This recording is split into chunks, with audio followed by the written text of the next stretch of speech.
Olá a todos, eu me chamo Walter Gama, eu sou do curso de Ciência da Computação da UFOPA, eu faço parte da turma de Organização de Computadores, que é ministrada pelo professor Cássio, e hoje eu estou aqui para falar sobre o acesso de dados em RAM. O intuito é ser um vídeo tutorial de implementação de software em código. Eu vou usar a linguagem Java e como paradigma a programação orientada a objeto, aproveitando que eu estou tendo essa matéria também esse semestre. Mas antes disso eu vou dar uma breve contextualizada sobre a memória RAM e depois a gente parte para o código. Primeiramente eu queria falar que RAM é uma sigla do inglês, que significa memória de acesso aleatório. Ela tem esse nome por não precisar seguir uma sequência de posições para chegar em um outro endereço. Então ela pode acessar qualquer endereço aleatório diretamente. Agora que sabemos o significado do nome, eu vou falar sobre a função da memória RAM. A função da RAM é basicamente armazenar dados de forma temporária enquanto o computador os utiliza. Ou seja, é uma memória volátil e tem todos os seus dados apagados quando o computador é desligado. Falando um pouco mais sobre memória temporária, como ela mantém apenas os dados que estão em processamento, caso esses dados forem de um aplicativo, por exemplo, e a gente fechar ele, os dados desse aplicativo podem sair da memória RAM, até porque ela só armazena dados que estão em execução ou processamento. E se esses dados não estão em uso, eles não precisam estar na memória RAM. Outro fato importante é que a memória RAM ela é considerada a memória principal do computador. Aí você pode se perguntar por quê? Basicamente, ela é responsável por manter o computador funcionando, já que todos os dados que estão em execução estão armazenados nela. A memória RAM é uma memória de leitura e escrita, porque tanto é possível gravar como fazer a leitura de dados que estão sendo gravados. Obviamente, isso é feito de forma automática pelo computador. Então, isso a difere de uma memória famosa também, que é a memória ROM, que é capaz apenas de utilizar a leitura de dados. Então é isso, agora a gente vai para o nosso código. Agora, devidamente em um ambiente de programação, nesse caso GDB, a gente vai dar início ao nosso acesso de dados em RAM. Para começar, a gente vai criar uma classe que vai simular uma memória RAM. E essa memória RAM ela precisa permitir a leitura e escrita de valores. Agora, na área de atributos, a gente vai fazer uma declaração de um array que vai representar a memória RAM. Depois disso, a gente vai fazer a declaração também de uma constante, com o tamanho que a gente quer que a nossa memória RAM tenha. No caso é 1024. Então, para a gente declarar uma constante em Java, nós devemos utilizar o modificador final. Então, enquanto tiver esse final, é porque se trata de uma constante e que esse valor ele passa a ser imutável no programa. Agora vamos criar o nosso construtor, que vai inicializar todos os valores da memória em zero. Lembrando que o construtor ele deve levar o mesmo nome da classe. Agora, para definir o tamanho da nossa memória, a gente vai criar um array de inteiros chamados memória e atribuir uma nova instância de um array de inteiros do tamanho especificado na constante, que é o tanram, que é 1024. Em outras palavras, a gente está reservando esse bloco de memória para armazenar 1024 inteiros. Esse new aí ele é usado para criar novos objetos ou novas instâncias. Então estamos criando um novo array de inteiros. Agora precisamos percorrer todas as posições do array memória e atribuir zero a cada posição. Então são 1024 posições e a gente tem que atribuir zero em todas elas.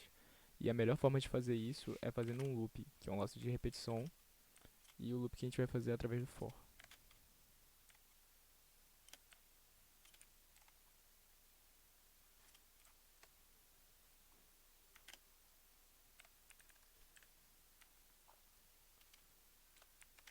Bom, aqui no for a gente vai usar o int i igual a zero como uma variável contadora. Aqui na condição de continuação do loop, temos i menor a tanram. Então, enquanto a variável i for menor que o tamanho da array memória, o loop vai continuar sendo executado. E aqui na parte de interação, temos esse incremento aqui, que vai adicionar o valor 1 na variável i. Ok, agora o nosso programa ele precisa realizar a leitura ou escrita na memória RAM. E podemos fazer isso a partir da declaração de um método. O nosso método ele deve ser público e informar o seu tipo. Esse método ele vai receber dois parâmetros, que é o modo, que é um valor booleano, que vai indicar o modo de acesso, e mar, que é um valor inteiro que vai representar o endereço de memória que desejamos acessar. Aqui vai ser preciso criar uma estrutura de decisão para saber o tipo de acesso. Então vai ser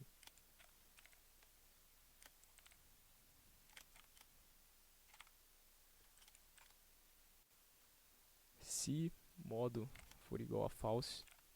Então se o modo for igual a false, isso significa que ele vai ser de acesso de modo leitura.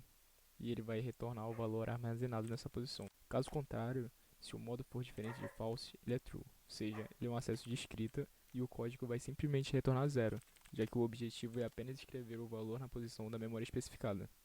Pronto, agora temos um método que permite realizar leituras e escritas na memória RAM, que vai retornar o valor lido em caso de acesso de leitura e não vai retornar nenhum valor em caso de acesso de escrita. Porém, nós temos um problema aqui. Do jeito que o programa está, só é possível que o método acesso seja chamado para leitura. E para resolver isso, a gente vai ter que usar uma técnica chamada sobrecarga de métodos, que vai permitir que o método acesso seja chamado tanto para leitura quanto para escrita, usando parâmetros diferentes. Na sobrecarga de métodos, nós vamos ter os nomes de métodos iguais, e o que vai mudar vai ser os parâmetros que vão ser diferentes, permitindo que diferentes versões de um método sejam chamadas. Eu quero que o valor MBR seja armazenado na posição de memória especificada pelo parâmetro MAR. Agora a gente vai para o programa principal, onde basicamente a gente vai chamar os métodos e dar uma testada em tela. Agora, para ficar mais rápido, eu vou pular para o programa principal completo. Aqui a gente dá uma testada nele, para ver o que sai. E ele sai esse resultado aqui. Inicialmente, todas as posições de memória são preenchidas com valor zero, por conta do construtor da classe. Depois disso, o programa ele escreve alguns valores em posições específicas. Em seguida, o programa ele lê o valor da posição 31, usando o método de acesso, com o modo leitura, tá lá o false, e armazena na variável MBR, esse valor é o 52. Depois, o programa ele faz um loop para ler os primeiros 10 valores da memória, usando o método de acesso, e os exibe na tela, um de cada vez. Dá de perceber aí que depois de 52, são as 1024 posições, então é 0, 1, 2, e o 45 ele está na posição 2 da memória RAM. E assim vai seguindo, por exemplo, o 245 ele está na posição 4 da memória RAM, 2024. Então ele aparece aí como quarto depois do 52. Então é isso, eu espero que vocês tenham entendido e...